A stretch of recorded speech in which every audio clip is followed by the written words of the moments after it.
question number one is, if the dependents are minor, can we still plan transfer inheritance? You can plan the transfer of inheritance, but it won't be effective until they turn 18. So this is a legal question. First of all, we might have to involve a solicitor. You can involve them within the trust. They cannot get the distribution, but when they turn 18, you might nominate them as a director of the corporate trustee, and then they would have every say in the management of the trust.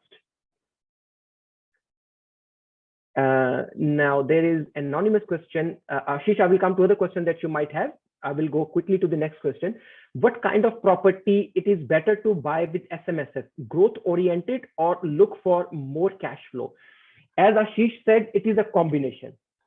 If you want to buy second property in the SMSF, the lender will, along with the deposit, they will definitely be looking at the income of the existing assets of the super fund. So a rental income, which is a cash flow. But at the same time, it is a long-term scenario. You might be looking at 10, 15, 20, 25 years. So you might want a growth as well. So a balanced portfolio, I would say, is the best option. Second question, what kind of loan structure usually works well with SMSF property? Principal and interest or interest only? Again, it depends upon lender to lender and your personal borrowing capacity. I would personally say maybe go interest only for the first few years, but the ultimate purpose should be to repay the loan. If we say that we want to flip the property, pay the loan off, my personal experience is if you keep flipping the properties, you don't make money. It is the state revenue office and the real estate agents who make the money. So if you are holding the property in the long run for a foreseeable future, eventually you want to pay off the loan. So go for interest only for the first few years and then eventually start repaying the loan. Next question, does property bought and sold through SMSF attract CGT? This has been covered. Before your retirement, yes. After discount 10%, and after your retirement, if you are within the cap, 1.7 million per member, it could be tax-free. But that's a huge cap. Generally, very few super fund exceed that limit. Is it right time to buy property? I will leave that for Ashish to answer. Look, I believe there are two things here. One is timing the market. The other one is time in the market. I do believe the leverage is the key. The power of compounding works on basis of you being or spending more time in the market.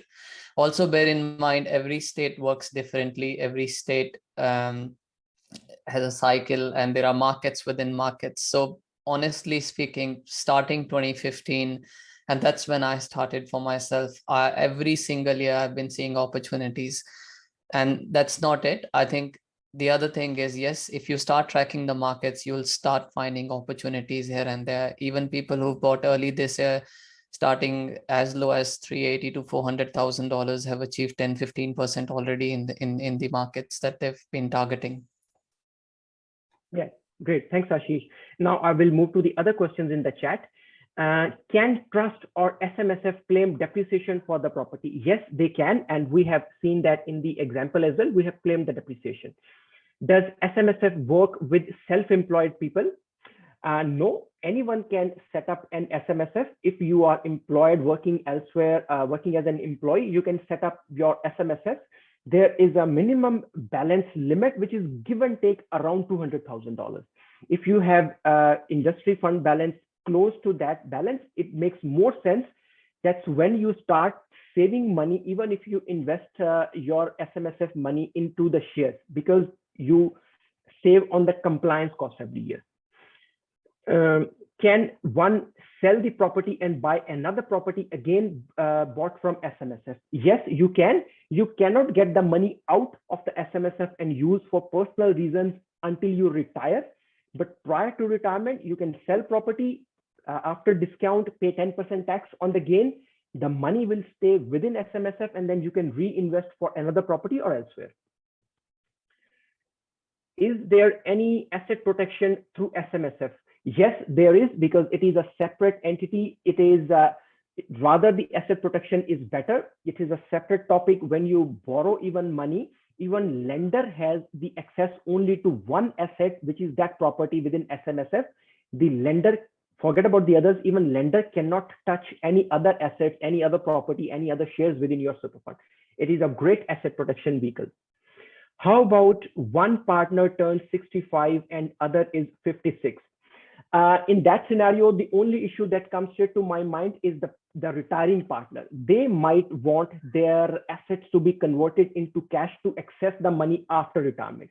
Unless you have a huge balance and the other part is invested elsewhere in the liquid asset to pay the pension or the retirement benefit to the retiring partners, then it is fine. Otherwise, the property, if you invest 90-80% of your SMSF into property, it is not very quickly convertible into cash to pay the retirement benefits.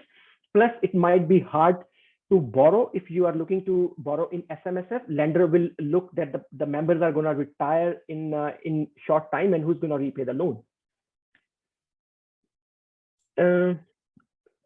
What is the trust setup cost? Depending what you want to achieve, preferable set up a trust with a corporate trustee. Give and take, I would have to see what the scenario is. Give and take, it is around $1,500 plus the $1,500 includes the accountant, legal, solicitor cost, but not the stamping fees. State Revenue Office charges $200 in Victoria, $500 in New South Wales, and the other states have different rates. Is it possible to move existing property portfolio ownership into the trust? That's where we started from. If you move, it will attract stamp duty, not a great strategy. Rather, we should have planned in the beginning. Ashish mentioned about creating your team. How can someone go about forming a team? You won't know unless you deal with them or just rely on recommendation. I think Ashish said a team of the professionals, of the like-minded people, not a team to get a pool to buy property. Ashish can again confirm on this later. Existing investment properties can be moved under SMSF, not the residential properties. The fund cannot buy properties from a related party, but if you are trying to move a commercial property, it can be moved, yes. And that's a very good strategy. Businesses buy, say, factory offices in their super fund and rent it to their business. So business claims a deduction at 30%, 32%, and for the same rent, their own super fund pays only 15% tax. I think, Ashish, have you answered the next few questions? No, I think I'll just cover, what was there for me. Okay. So I consolidated first set of questions 1 to 8. Yeah. Okay. I think the second question was, I'm planning to buy my first investment property. Should I go positive gearing or negative gearing? Look, I would definitely say target growth markets and see what fits your bill. These days, even properties which are yielding 4% turns out to be positive, but have in mind the rates may increase, and see what suits you, see how you want to pursue further, and what are your eventual goals. Really, it depends on those things. So there's no right or wrong answer. The third question is, as first investment property, $500,000, which Australian states would you recommend in the current market? Look, I'm buying in NSW, Victoria, South Australia, Queensland, but my personal preference would be South Australia and Queensland. If you're really short of money, Western Australia can also be an option. Just educate yourself, start reading blogs and see what works. Question 4 says, even if someone is familiar with the rules of investment, as you spoke about as a buyer's agent, can you help by doing the legwork to find a home or investment? Yes, that's the pretty common question I get, whether people should be buying their home or investment. Again, there's no right or wrong. It just depends how much you want to spend, what your comfort is.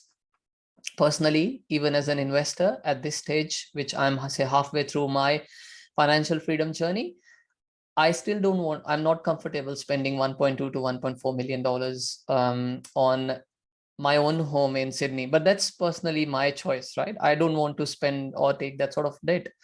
Though I have a debt of 2.1, a little over $2 million. So I'm not worried there, but it's just that I don't want to spend into an asset which is not returning anything to me. However, this may change 5 years down the line when I have enough income. So take that call, what you're comfortable with. If you need numbers, I'm more than happy to support. The other part of question is, can you help by buying properties that are not listed and off market?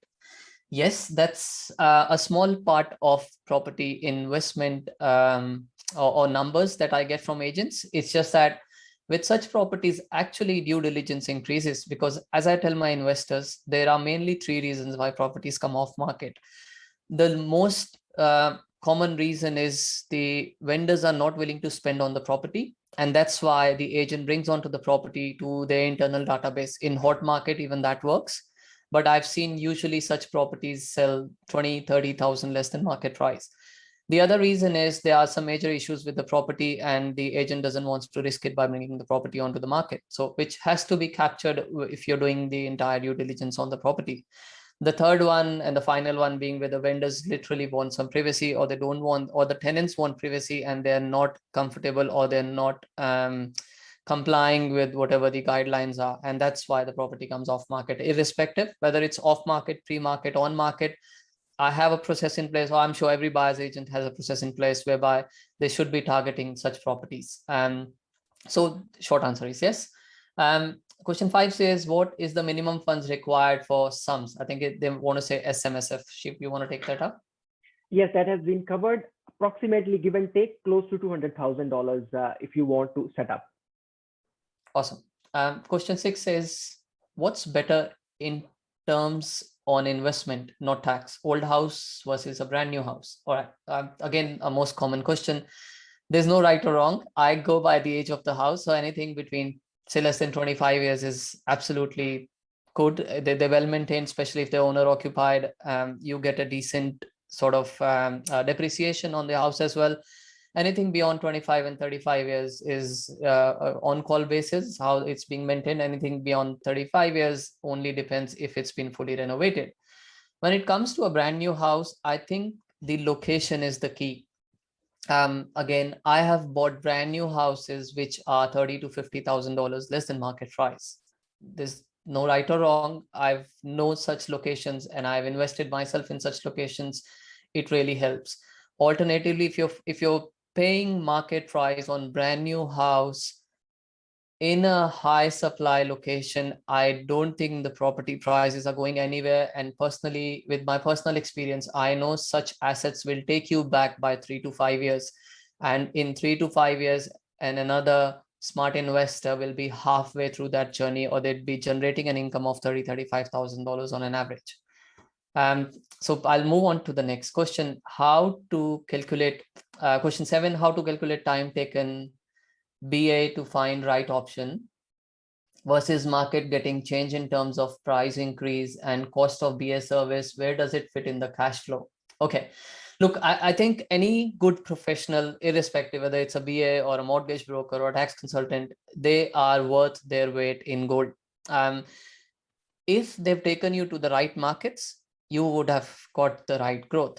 If you are struggling, you are time poor, you cannot deal with the real estate agents, it then depends if you see the worth or the money that they charge or not. Again, there's no right or wrong. If you don't want to spend on professionals, it's best you educate yourself. Irrespective, you have to spend 6 months to a year in educating yourself, so you know what is the basis of others, on what basis they're buying. They're not buying because their friends are buying there. They're not buying because someone they know or the relative lives in that area. They're buying because they're aware of the market. They know how to research the markets.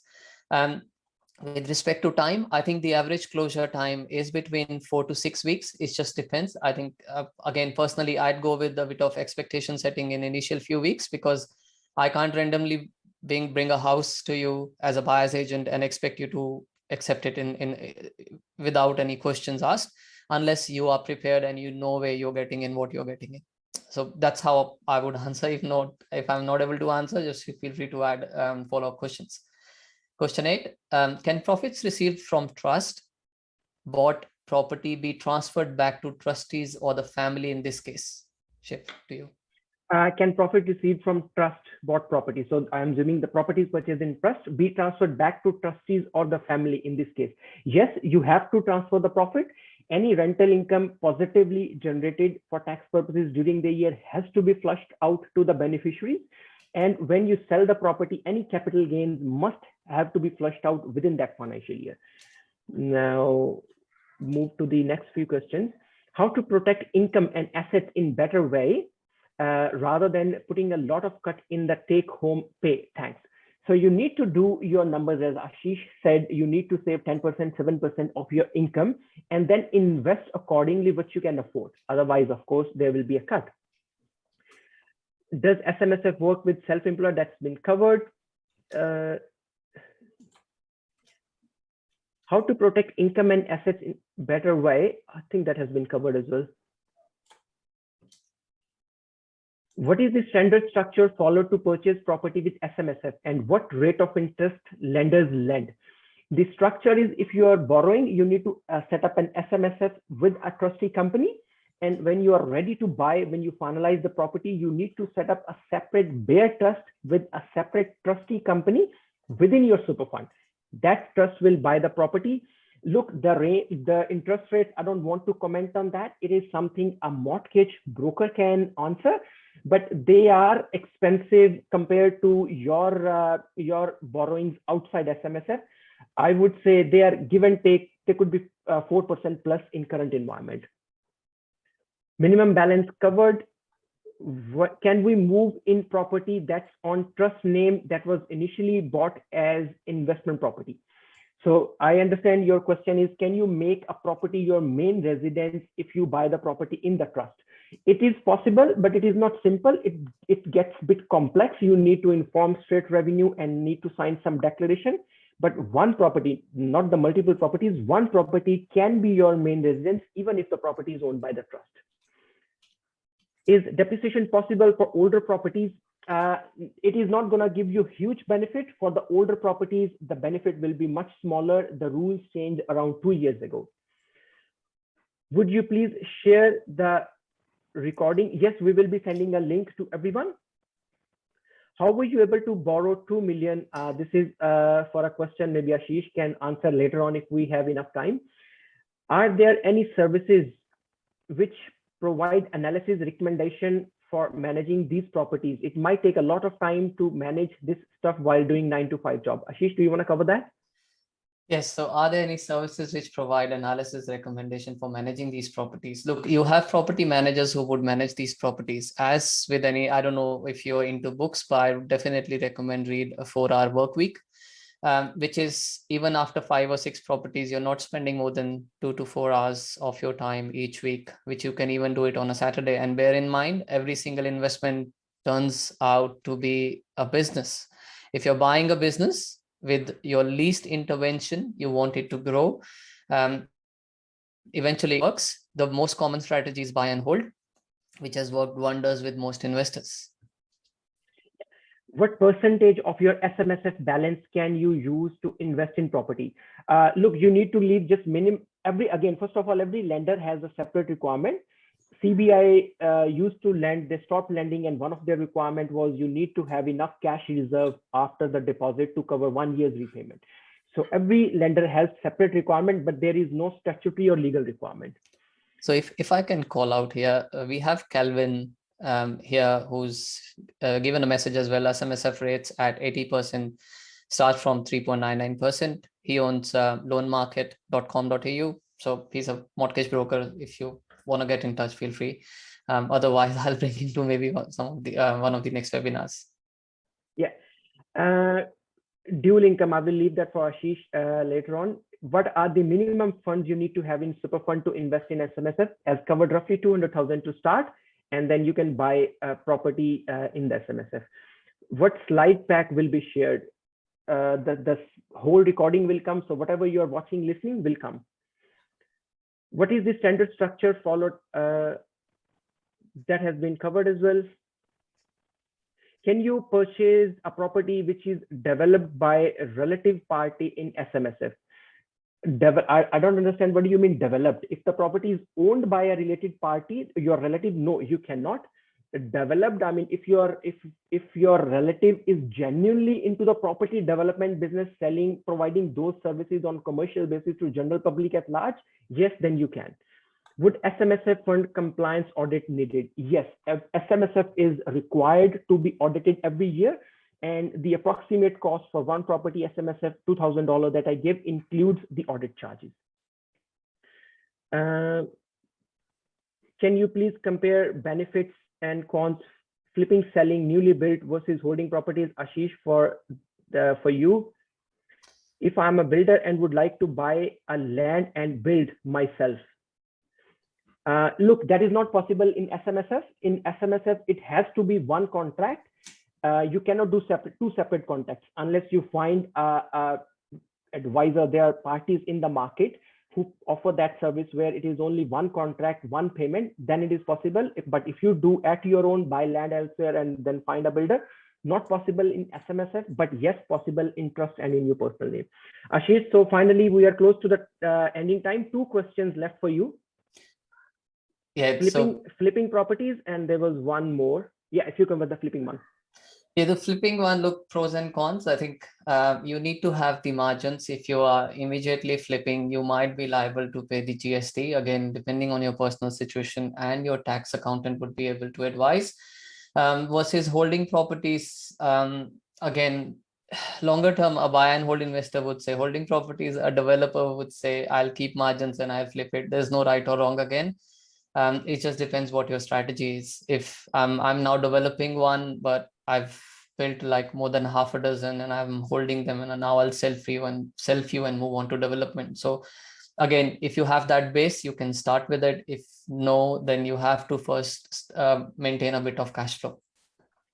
There was one more for you, Ashish. Do you recommend dual income properties? I do not.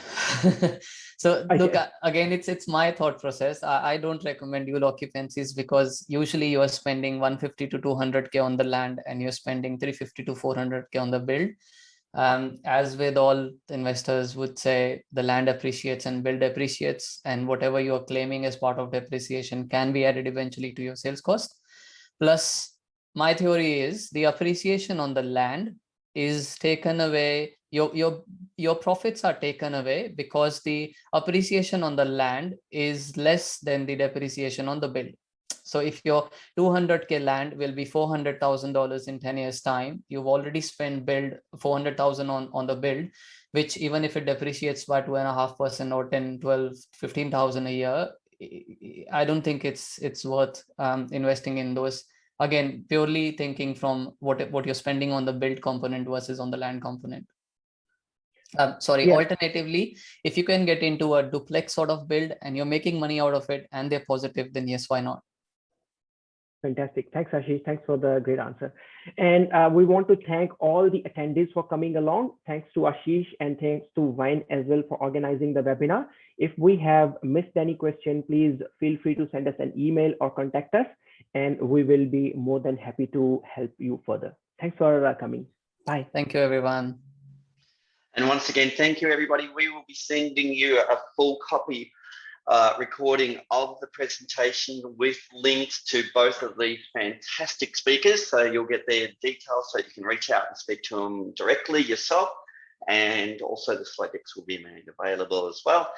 We'll be splitting the video into 2, so that will be the question sections because there was so many great questions. So don't stress. So that'll be the primary part and then the question part. We'll be sending that out later this evening. And once again, I want to thank them for just their time and presenting.